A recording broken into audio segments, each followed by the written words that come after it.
애굽을 떠나서 가나안에 살게 된 이스라엘 백성들에게 여전히 그들을 부르신 부르심을 가나안에 들어가서도 잊지 말고 살기를 당부하시는 10가지 계명의 말씀들을 계속 묵상해 왔습니다.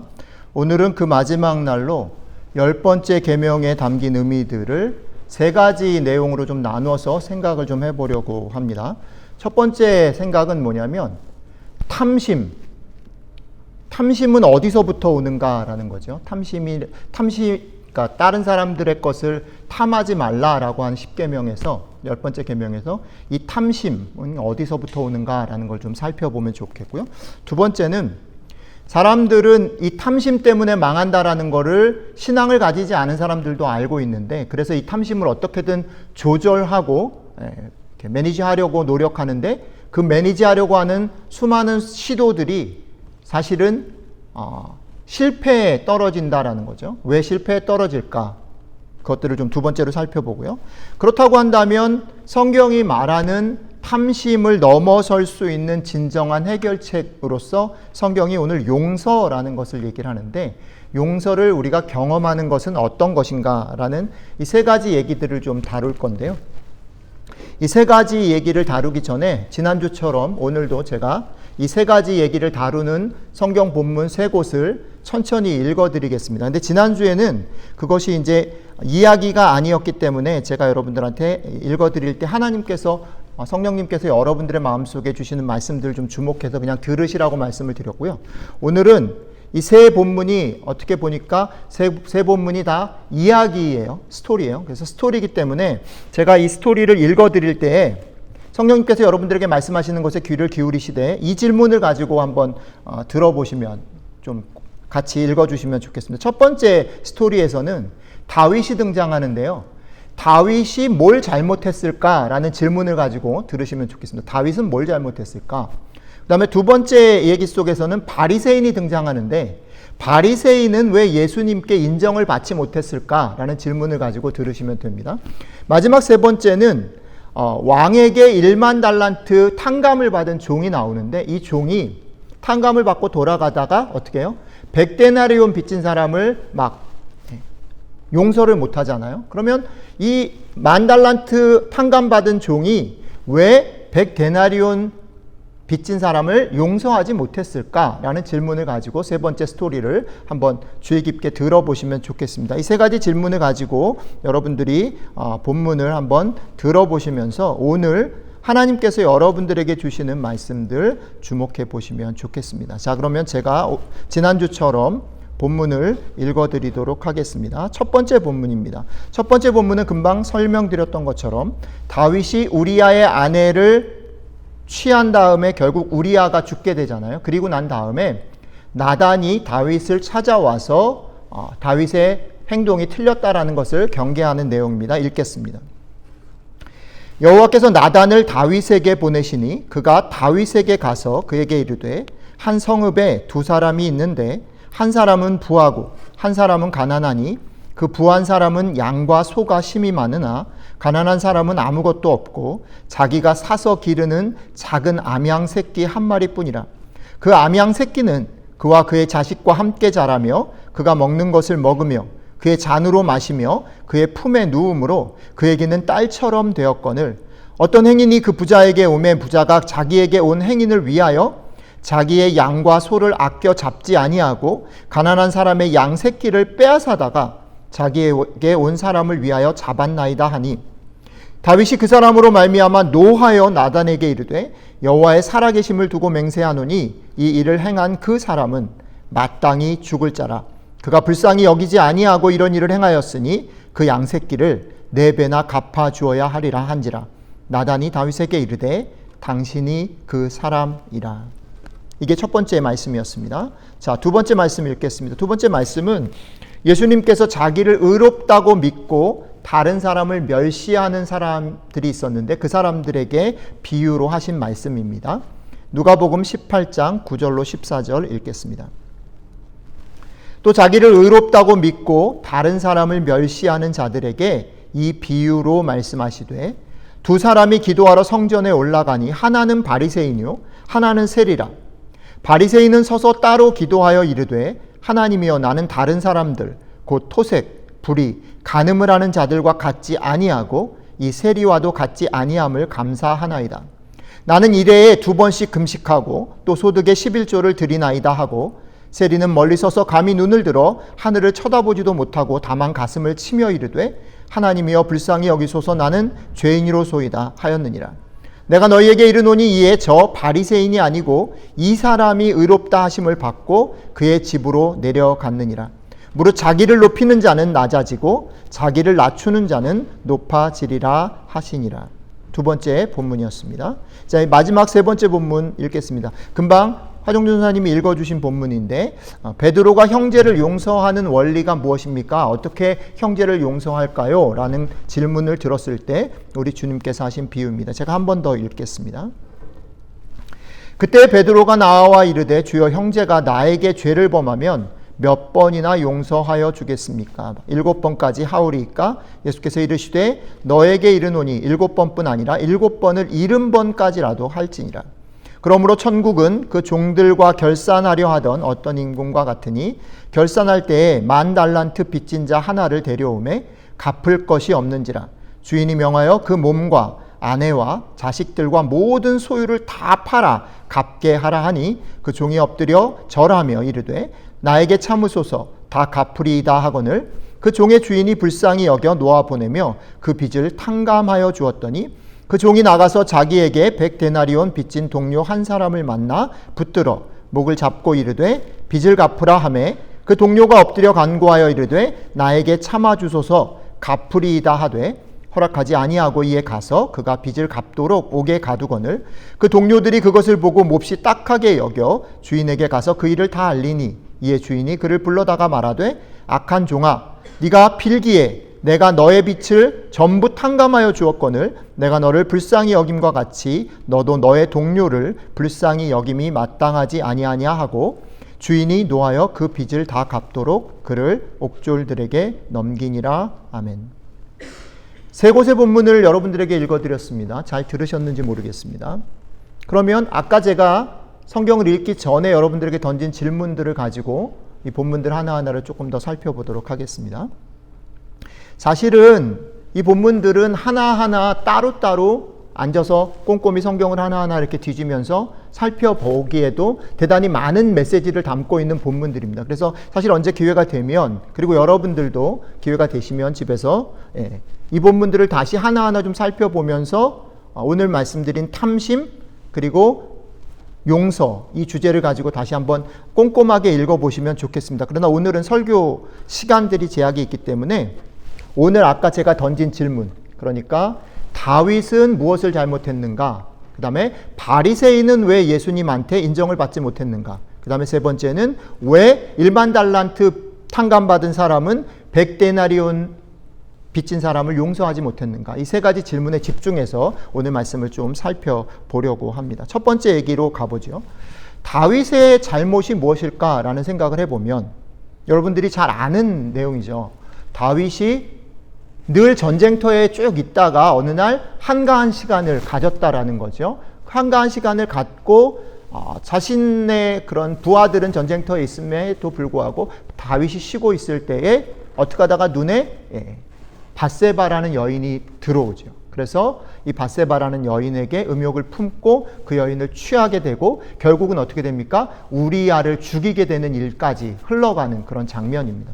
그런데 그렇게 봤을 때 사실은 다윗이 범한 이 잘못에 대해서 우리가 오랜 시간 교회 안에서 무엇이 잘못일까라고 질문했을 때 우리는 이 본문을 이렇게 해석해 왔습니다. 그건 뭐냐면 우리의 생각과 몸과 이런 것들이 나태해지거나 게을러질 때에 우리 속에 어떻게 해요?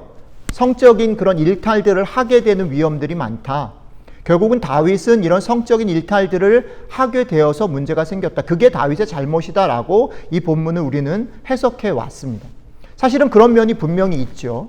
그런데 재밌는 건 뭐냐면 오늘 제가 여러분들하고 나눈 본문에서는 그 사건의 내용을 읽은 것이 아니고 그 사건이 벌어지고 난 다음에 나단 선지자가 다윗을 찾아와서 네가 이런 게 잘못됐어 라고 말하는 본문을 읽었다는 겁니다. 그죠?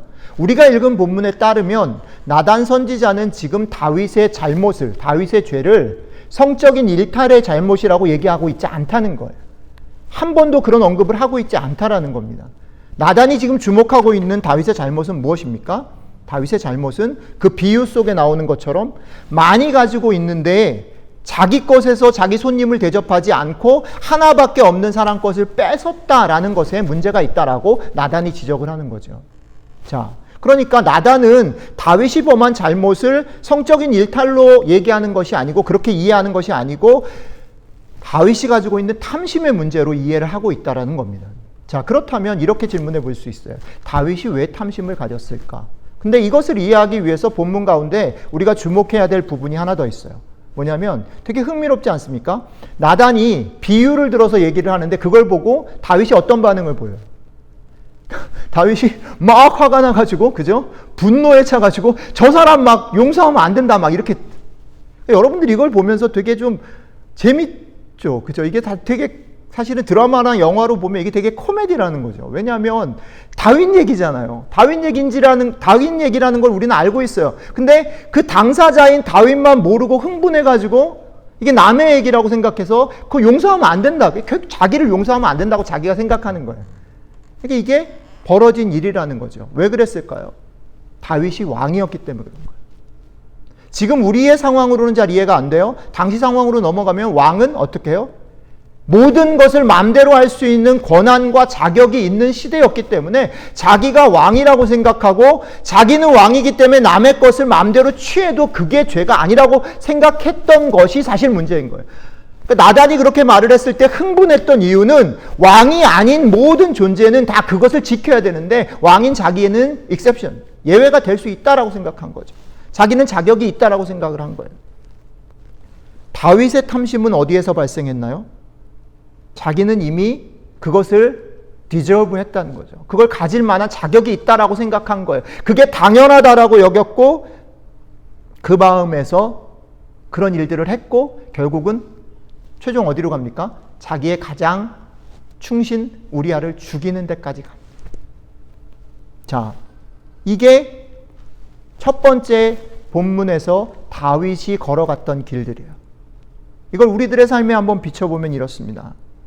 여러분들이 서 있는 자리, 여러분들이 열심히 해서 얻어진 어떤 위치들이 있을 수 있죠. 사회적 지위가 있을 수도 있고 직장이 있을 수도 있고 여러분들이 지금 서 있는 어떤 풍부한 어떤 결과들이 있을 수 있습니다. 신앙생활에 있어서도 마찬가지죠. 우리가 하나님을 모르고 살다가 하나님을 알고 예수 그리스도로 말미암아 구원을 받고 하나님의 백성이 되고 신앙생활을 계속해가면서 범할 수 있는 자리가 어디입니까? 내가 어느 틈엔가 내가 삶을, 내 신앙을 최선을 다해서 열심히 하나님 앞에 했기 때문에 내 기도가 응답이 되어야 하고 하나님이 나를 축복해야 하고 내 삶은 마땅히 그런 것들을 받을 만하다라고 생각하는 자리에 갈 수 있다라는 거죠. 그것이 내가 마땅히 당연히 나에게 주어져야 할 것이라고 생각하는 그 순간 우리 속에는 그 당연한 것들 때문에 탐심이 생길 수 있다라는 거죠. 그러니까 사실은 이 메시지 가운데 우리가 들어야 될 얘기가 뭐냐면요. 내가 지금 누리는 많은 것들이 당연한 것이 아니고 하나님의 은혜고 감사해야 할 것이다라는 사실들을 우리 마음속에 다시 한번 집어넣어야 돼요. 이 마음을 계속해서 다시 기억하고 아침마다 기억하지 않으면 우리는요, 금세 당연한 것으로 여기는 쪽으로 흘러간단 말이에요. 우리가 누리는 것, 우리에게 얻어진 것들, 우리가 이룬 것들. 예, 맞아요. 사실은 세상은요, 우리가 살고 있는 본능은 그게 맞다라고 얘기를 해요. 그래, 네가 그 정도 했으니까, 네가 그만큼 수고했으니까 그게 맞지? 라고 얘기해요. 그러나 성경은 그렇게 얘기하지 않아요. 모든 것이 하나님의 은혜이고 모든 것이 감사의 조건이다. 네가 서 있는 자리, 네가 얻은 결과들, 그게 네게 아니다라는 마음들을 가져야 한다라고 얘기를 하는 것이죠. 자, 두 번째로 가보도록 하죠. 두 번째는 바리새인과 세리라는 두 사람들이 등장하죠. 특별히 오늘 말씀을 나눌 때는 바리새인에게 초점을 맞춰서 좀 생각을 해보도록 하겠습니다. 바리새인은 어떤 문제를 가졌을까? 바리새인은 왜 예수님에게 결국 인정받지 못했을까? 우리가 바리새인 하면 떠올리는 선입견은 이런 겁니다. 예수님께서 복음서에서 바리새인을 너무 많이 혼내시잖아요. 그죠? 그죠? 바리새인은 우리 마음속에, 성경을 열심히 읽는 우리들 속에 바리새인 나쁜 사람으로 이미 찍혔어요. 근데 사실 오늘 본문을 포함해서 바리새인의 당시 상황 속에서 우리가 알아야 되는 첫 번째 단계는 뭐냐면, 그는 예수님에게 그렇게 혼날 만큼 그들의 말과 행실이 다른 사람들은 아니었어요. 오늘 바리새인이 고백하는 것처럼 구제하고 또 자신의 삶을 금식하고 신앙생활을 열심히 하고 사회생활에 최선을 다하는 삶을 살았던 사람, 누구보다 그렇게 살았던 사람이 바리새인이라는 것을 우리는 잊어버리면 안 됩니다. 그는 자신의 삶에 있어서 최선을 다해서 자신의 말을 지키려고 했고, 그래서 경제적으로, 사회적으로, 종교적인 의미에서 자기와 남들의 칭찬을 듣는 데까지 이르른 사람이라는 거예요. 그러니까 우리들의 삶에서 보면, 우리들의 신앙 가운데 보면 바리새인은 어떤 사람에 더 가깝냐면, 우리가 볼 때 존경을 받는 장로님, 목사님, 좋은 신앙인의 그런 모습과 유사하다라는 걸 우리가 잊어버리면 안 돼요. 그러니까 지금 바리새인이 얘기하는 것처럼 기도 가운데 얘기하죠. 내가 열심히 구제했습니다. 내가 11조 헌금을 잘했습니다. 이 말이 거짓말이 아니에요. 실제로 그렇게 열심히 살았어요. 살았을 뿐 아니라 그렇게 살았기 때문에 그 당시 사회 속에서 바리새인은 대단히 존경을 받았던 사람들이라는 거예요. 이 부분을 놓치면 안 돼. 자, 그러니까 앞에서 우리가 봤던 다윗이 범한 죄와 지금 바리새인이 인정을 못 받는 것 차이에는 레벨이 있어요. 다윗은 분명히 잘못했죠. 그죠? 자기가 탐심을 부렸어요. 그죠? 자기가 당연히 그래도 된다라고 생각하면서 남의 아내를 뺏었어요. 그리고 자기 사랑하는 신하를 결국 죽였어요. 다윗은 명백히 잘못했어요. 그러나 바리새인은요, 그런 면에서 죄를 범한 사람은 아니에요. 여러분, 이 차이가 그렇게 작지 않죠? 우리들의 삶에서 한번 보십시오. 누가 우리를 사실 힘들게 합니까? 사실은 많은 경우에 있어서 우리는 이 수준도 도달하지 못해요. 그죠? 다른 사람들 힘들게 하거나 실패하게 만들거나 사실은 우리가 룰들을 깨죠. 그런 면에서 바리새인은 사실 존경을 받아야 마땅한 위치에까지는 도달한 사람이라는 거예요. 그거를 무시하고 바리새인이 무조건 잘못했다라고만 생각하면 안 된다는 거죠. 바리새인은 자신의 삶에 있어서 자신의 말과 또 자신의 탐심과 자신이 다른 사람들과의 관계에 있어서 사회적으로나 영적으로 최선을 다해서 자신이 그것을 매니지했던 사람이에요. 그런데 문제는 뭐냐면 그렇게 그러니까 여러분들의 신앙생활이나 여러분들이 부모로서 여러분들이 뭐 직장에서 최선을 다해서 성실하게 최선을 다해서 사는 것만으로는 우리 주님의 인정을 받을 수 없다라는 것이 문제예요. 그게 문제예요. 그러니까 이 차원은 사실은 다윗의 얘기보다 한 차원 높은 단계가 있다라는 얘기를 하고 있다라는 거죠. 신앙은 그런 면에서 만만치 않아요. 그렇다면 이렇게 질문해 봐야 되는 거예요. 오케이, 그럼 열심히 살지 말라는 뜻인가? 헌금하지 말고 예배도 드리지 말고 내 마음대로 내 느낌대로 살라는 말인가? 저는 이 비유를 읽을 때마다 그 생각이 들어요. 그러면 세리는 잘했다는 말인가? 우리에게 지금 성경은 예수님은 세리처럼 맨날 그러면 용서받고 또 가서 잘못하고 또 와서 용서 빌고 이렇게 살라고 지금 우리에게 얘기하는 것인가? 이 질문을 해야만 해요. 이 질문을. 도대체 예수님께서 바리새인에게 그리고 바리새인을 통해서 우리에게 도전하고 계시는 신앙의 지점이 뭔지를 잘 묵상해야 돼요. 그러지 않으면 이거 되게 삐끗납니다. 많은 그리스도인들이 이 본문을 이렇게 오해하는 거죠. 그러니까 우리는 용서받았으니까 또 잘못해도 돼라고 엄청나게 잘못 오용할 수 있는 본문이에요. 그 말이 아니에요. 이 말은 훨씬 더 높은 수준의 기준이 있다라는 얘기를 보여주는 거예요. 근데 그 기준에 바리새인은 뭐가 부족했을까? 저는 바리새인이 고백했던 기도의 내용 가운데 힌트가 있다라고 생각을 해요. 본문 가운데 바리새인이 이렇게 기도를 하거든요. 제가 다시 한번 그 본문을 좀 읽어보겠습니다. 여러분들 한번 들어보십시오. 본문에서 예수님이 비유 속에서 얘기할 때 바리새인이 이렇게 기도를 합니다. 하나님이여, 나는 다른 사람들 곧 토색, 불이, 간음을 하는 자들과 같지 아니하고 또 이 세리와도 같지 아니함을 감사합니다. 이렇게 얘기를 해요. 자, 이 말 속에 힌트가 있다라고 제가 말씀을 드렸어요. 뭐가 힌트일까요? 바리새인은 최선을 다해서 산 사람이 맞아요. 열심히 살고 말한 대로 살려고 애를 쓴 사람이 맞아요. 그런데 그럼에도 불구하고 그가 그렇게 살았던 동기와 방향이 어디를 향하고 있냐면 계속해서 다른 사람과 비교하는 것에 가 있다는 거예요. 이 사람보다는 내가 낫습니다. 이 사람보다는 내가 낫습니다. 계속해서 인정을 바라는 태도에 자기가 서 있는 자리, 자기가 누리는 삶, 자기가 걸어가야 되는 삶에 만족하거나 충분하다라고 생각하지 않고 끊임없이 더 해야 되고 더 해야 되고 더 해야 된다라고 생각하는 마음이 바리새인 마음속에 있었다라는 거예요. 이게 문제예요. 이게 바리새인의 문제예요. 열심히 안 살고 최선을 다하지 않았고 성실하지 않은 게 문제가 아니라 일단 그렇게 해야 하지만 그것 다음의 단계가 있는데 최선과 성실함과 열심히 살아가는 것은 무엇을 위한 것입니까?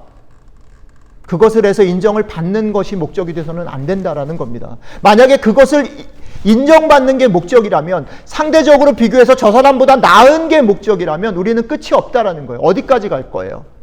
영원히 행복할 수 없다라는 것입니다. 열심히 살면서도 여전히 상대 비교 속에서 자신의 존재를 증명해야만 하는 사람들은 여전히 이 굴레 가운데 놓이게 된다라는 거죠. 이게 두 번째 메시지가 보여주는 대단히 중요한 이야기입니다. 다시 우리들의 삶을 한번 잠깐 살펴보면 좋겠습니다. 여러분들의 삶을 한번 돌아보십시오. 여러분들의 삶에 신앙생활에 최선을 다하십니까? 열심히 사십니까? 예, 그러셔야만 합니다. 열심히 사셔야 돼요. 기도하지 않으면 안 되는 거예요. 예배 시간에 나오시지 않으면 안 되는 거예요. 하셔야 돼요. 열심히 하셔야 돼요. 그러나 그것으로 충분하실 수 있어야 돼요. 그것으로 인정받으려고 하면 안 돼요. 비교하는 쪽으로 가시면 안 돼요. 여러분들이 오늘 아침에 서로 늘 하던 기도를 빼먹었더라도 혹은 그것을 했기 때문에 이렇게 되면 안 된단 말이에요. 여러분들이 있는 존재 자체로 충분하셔야 돼요. 비교하지 말고 기웃거리지 말고 여러분들 존재 자체를 사랑하시고 은혜 가운데 여러분들을 부르신 그 하나님의 눈으로 여러분 자신을 보실 수 있어야 된다는 거예요. 그죠? 이게 제가 십계명을 얘기하면서 계속 반복해서 말씀드렸던 얘기예요. 이 십계명은 그냥 일반적인 얘기가 아니라 이스라엘 백성들이 가나안이라는 문화 속에 들어가서 살 때 휩쓸리지 않게 하기 위해서 주신 말씀이에요. 가나안의 문화는 뭐냐면 계속해서 더 해야 돼, 더 해야 돼, 성공해야 돼, 네가 인정을 받아야 돼, 네가 이것을 취해야 돼, 가져야 돼. 심지어는 신앙에 있어서도 그렇게 요구하는 게 가나안의 문화라는 거예요. 우리 교회가 더 부흥해야 돼, 더 좋아야 돼, 더 열심을 내야 돼. 내가 신앙 가운데 더 하나님을 놓치지 말고 더 많이 가져야 돼. 성령 충만해야 돼. 라고 하는 말이 틀린 말이 아닌데 그럼에도 불구하고 그것 때문에 내가 그렇게 달려가야 한다면 끝이 없는 것이에요. 그게 가나안의 문화라는 거예요. 심지어는 신앙적인 모양을 입고도 그렇게 온다라는 것이죠. 그렇게 된다면 그 안에 온전한 자유함이나 온전한 행복이 있을 수 없다라는 거예요. 마지막 세 번째 본문입니다. 마지막 세 번째 본문에서는 10,000달란트를 빚진 사람과 100데나리온 빚진 사람이 나오죠. 근데 이것을 생각할 때 이 생각을 해봐야 돼요. 10,000달란트는 얼마쯤이 되고 100데나리온은 얼마쯤 되는지를 비교를 조금 해보고 생각을 해야 돼요.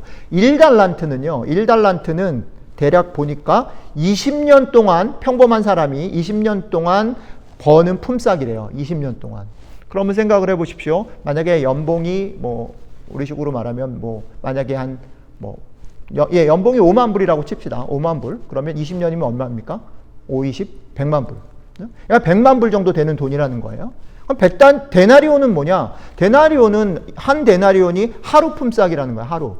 하루면 그럼 하루 얼마로 칠 수 있을까요? 100불? 100불 칩시다. 그러면 100불.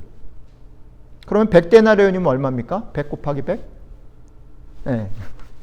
계산하세요. 네. 그러면 100데나리온도 작은 돈은 아니죠. 그죠? 네. 1데나리온이 하루니까 100데나리온이면 한 3개월 반, 그죠? 한 4개월 품삯이니까 작은 돈 아니에요. 근데 뭐랑 비교하면요? 달란트, 10,000달란트랑 비교하면 게임이 안 될 뿐이지. 작은 돈 아니에요. 이걸 염두에 두시고 얘기를 해보자는 거죠. 10,000달란트 빚진 종이 왜 100데나리온 빚진 사람을 만났는데 용서를 못했을까? 우리가 그냥 이 스토리를 읽다 보면 이해가 안 되는 것처럼 보여요. 남 얘기니까. 그런데 이게 이렇지가 않습니다. 왜 그랬을까요? 저는 이것도 역시 10,000달란트 빚진 종의 마음의 태도가 뭘까라는 것을 찾아야 답이 나온다고 생각해요. 10,000달란트 빚진 종이 주인한테 이렇게 말을 해요. 주인이 어쨌든 갚아라. 가족들을 다 팔든지 어떻게 하든지 갚아라 라고 얘기하니까 뭐라고 얘기하냐면 나에게 참아 주십시오. 내가 갚겠습니다. 이렇게 말한단 말이에요. 근데 주인은 탕감을 해줘 버리잖아요. 빚이 없다라고 얘기를 해버리는 거예요. 근데 이 종은 마음속에 어떤 생각이냐면 갚아야 된다라고 스틸 생각하는 거죠. 갚아야 되는 거예요. 시간만 유예를 해주세요. 시간만 더 주면 언젠가 갚겠습니다. 내가 어떻게든 갚겠습니다. 라는 마음이 이 종한테는 있어요. 주인은 탕감해 줬는데. 그러니까 생각해 보십시오. 갚아야 돼요, 이 사람은. 갚아야 되는데 딱 갚아야 된다는 마음을 가지고 이제 주인한테서 나왔는데 처음 만난 사람이 100데나리온 빚진 사람을 만났단 말이에요. 그러니까 이 사람이 갚을 수 있는 길은 뭐겠어요? 자기가 빌려준 게 있거나 자기가 앞으로 벌어야 될 걸 잘 모아야 갚을 수 있잖아요. 그런데 100데나리온은 아까도 말씀드렸지만 작은 돈이 아니에요. 3개월 월급, 4개월 월급이란 말이에요. 그죠? 한 달에 만약에 뭐 한 5,000불 받는다 치면 4개월이면 2만 불이잖아요. 2만 불이 작습니까? 2만 불 작지 않아요. 그죠? 그러니까 지금 이 사람이 100데나리온 빚진 종을 용서하지 못한 이유는 뭐냐면 갚아야 되기 때문에 2만 불이 작은 돈이야. 2만 불 모으면 갚을 수 있겠다는 생각이 드는 거예요. 이거라도 다 긁어 모아서 갚아야 된다라고 생각하니까 이걸 용서 못하는 거지요. 자기가 갚아야 될 돈이 하나도 없다라고 생각하면 이거 용서할 수 있어요. 너그러운 마음이 생기겠죠. 근데 갚아야 된다고 생각하면 2만 불 긁어 모아야 되는 겁니다. 아니 어떻게 보면 이 종은 더 급하고 조바심이 났을지 모른다는 거예요. 그렇죠? 100데나리온 아니라 10데나리온도 긁어 모아야 될지도 몰라요. 그 마음 때문에. 우리 일상을 한번 돌아보죠. 사실은 저는 이 세 가지 오늘 비유 중에, 세 가지 스토리 중에 이 세 번째가 제일 우리와 현실적으로 만나는 것 같아요.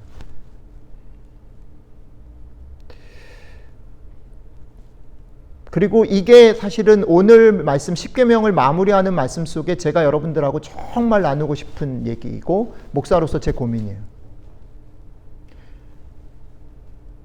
제가 말씀을 나눌 때마다 강조하는 것, 뭐 새벽 기도든 뭐 하여튼 저한테 와닿은 본문들은 뭐냐면 우리는 하나님의 은혜로 구원받은 사람들입니다. 하나님은 우리를 구원하셨고 지금도 우리를 지키시고 너는 소중한 사람이야 라고 얘기를 해요. 이 말은 오늘 얘기로 보면 용서받은 거죠. 탕감 받은 거예요. 그런데 실제로 우리의 삶은 어떻습니까? 내가 나를 용서를 못해요. 우리는 우리의 눈과 마음이 어디에 가 있습니까? 오늘 내가 해야 될 리스트에 가 있어요. 오늘 내 손에 쥐어져야 할 10,000불, 1,000불에 가 있어요. 여러분 잘 생각해 보세요.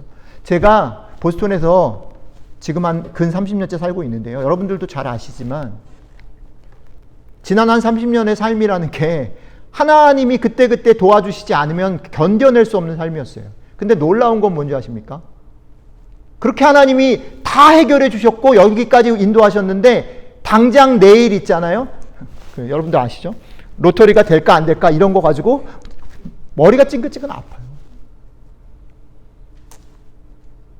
이런 거예요. 그게 안 될 수 있으니까 어디 뭐 좀 싼 집이 있나? 우리가 들어갈 집이 있나? 이런 거를 찾아보느라 거의 막 한두 시간을 막 정신없이 있다가 내가 왜 이러지? 이러고 정신을 차리면서 다시 보지만 계속 그러고 있는 거예요, 여러분. 그게 우리들의 모습이에요.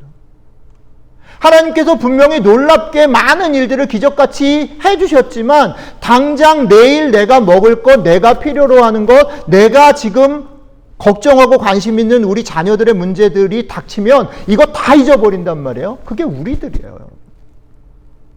그게 우리들이에요. 그래서 저는 오늘 말씀을 생각하면서 그 생각이 들어요. 뭐냐면 이런 거죠. 하나님이 정말 내가 네 삶을 붙잡고 있다라는 거, 네가 은혜로 살 수 있다라는 말을 믿니? 라고 물어보신단 말이죠. 정말로. 저는 우리가 이 말씀 앞에 서야 된다라고 생각해요. 정직하게. 그래서 사실은 오늘 말씀이 대단히 사실 간단하게 결론이 나지만 사실은 우리의 삶에 있어서는 무진장하게 싸워야 되고 하나님의 은혜를 간절히 구해야 되는 자리라고 생각하는 거예요.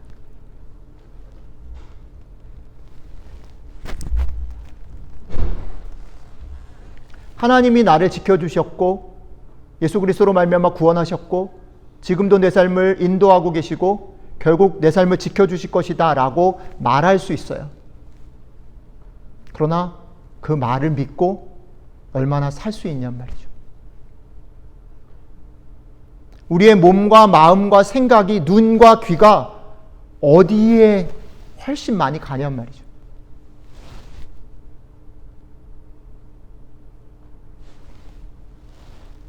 오늘 이 세 가지 본문이 우리에게 던져주는 질문입니다. 아까 말씀드렸던 것처럼 오늘 10번째 계명은 전체 10계명의 얘기를 이런 식으로 총정리한다라고 저는 생각해요. 그래서 가나안을 살아가야 되는 이스라엘 백성들에게 주신 이 말씀이 가나안 같은 세상을 살아가는 우리들에게 결국은 어떻게 살아갈 수 있는지 저는 제가 10계명 얘기하면서 계속 기도하기도 하고 여러분들한테 강조했던 것, 이게 등대가 되고 오아시스가 돼야 된다라고 말씀을 드렸는데 이 방향으로 가야 된다라는 면에서는 등대죠. 그런데 그게 그냥 가야 되는, 우리가 그리스도인으로 그렇게 살아야 되는 것만이어서는 안 되고 실제 우리들의 삶에서 어떻게 해요?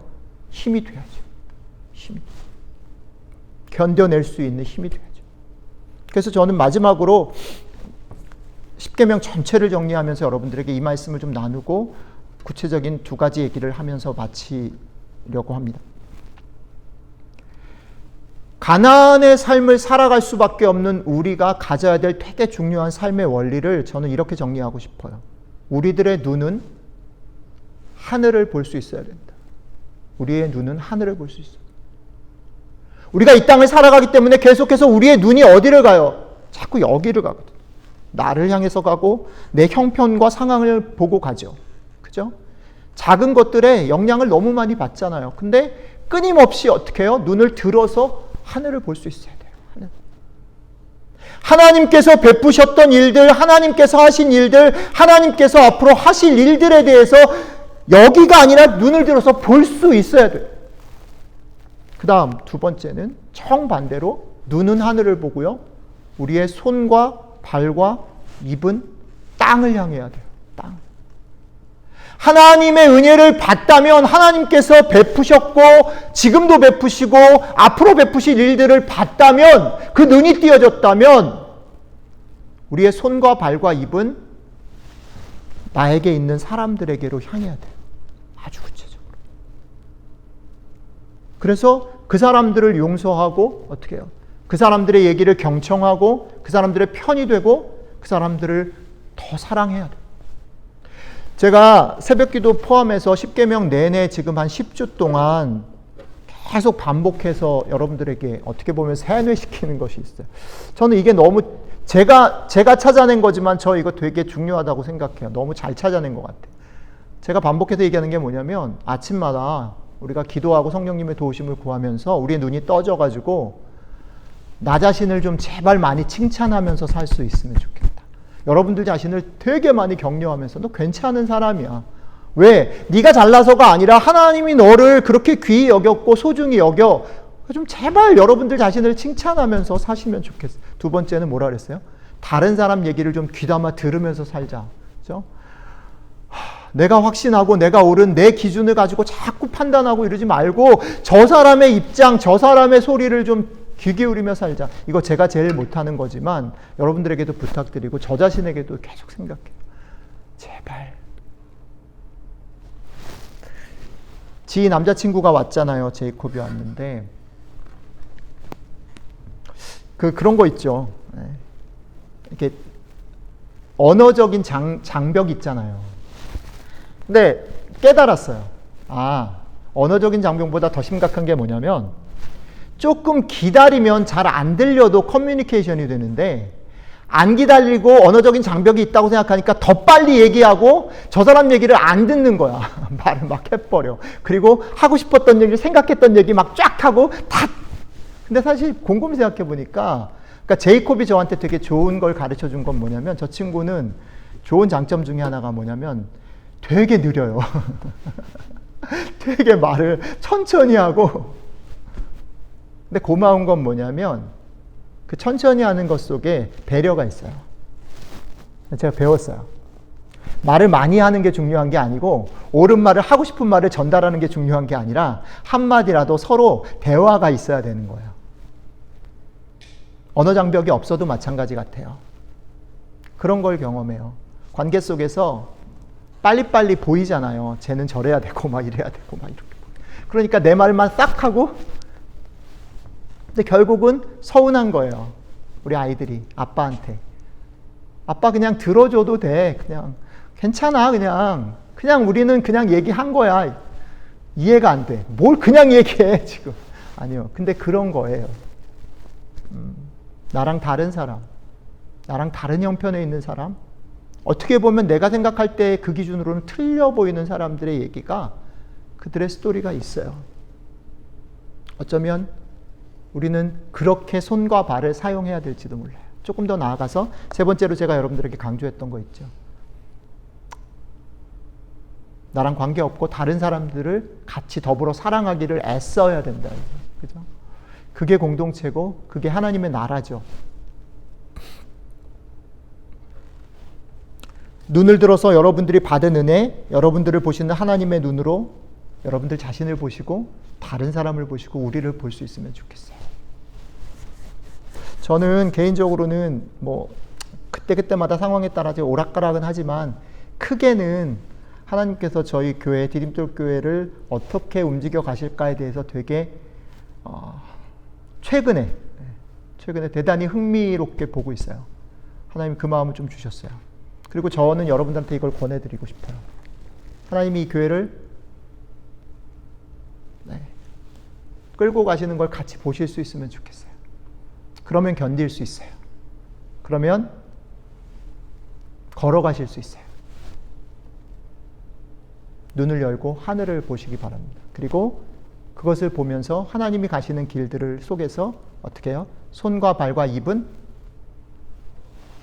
세상을 향해서, 여러분들 주변에 있는 사람들을 향해서 더 품고, 더 듣고, 더 칭찬하고, 사랑하고, 그렇게 하나님이 인도하시는 길을 같이 걸어가는 여러분과 제가 됐으면 좋겠습니다. 같이 기도하겠습니다.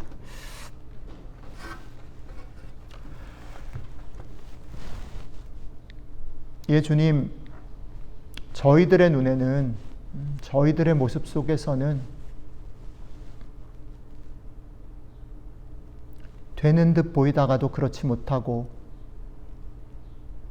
뭔가 잘하는 듯 하지만 쉽게 쓰러지고 또 영 잘못한 것 같지만 또 다 이룰 것처럼 큰 소리치고